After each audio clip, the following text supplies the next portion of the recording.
In this video, I'm going to show you how to replace wiper blades on a Ford Escape. They're located at the bottom of the windshield.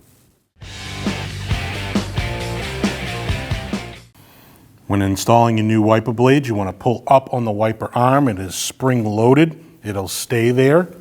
There's a button on the top of your wiper arm. You want to push that down.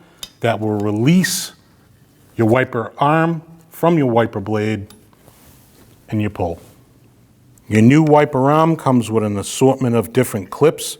This is the wiper that we removed from the vehicle. It has that style clip.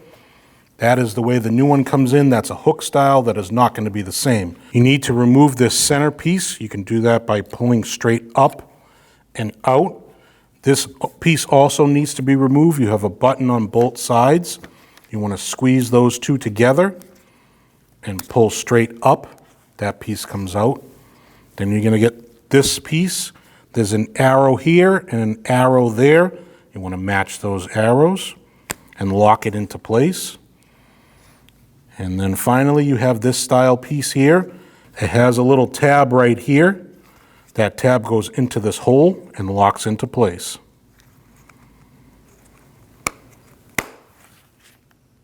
Now let's get ready to install it on the vehicle. Your new wiper blade has the new clip that has a small hole right here. That small hole gets put down first. That hole gets matched up with this little tab. You want to slide that down, push all the way down until you hear a click. Once you hear that click, remove your plastic blade on the inside, put your wiper arm down, and do the same for the other side. When only the best will do, demand TRQ. The only company that lets you view before you do. TRQ is committed to offering the highest quality aftermarket auto parts that are engineered for peace of mind. Thanks for using and viewing with TRQ.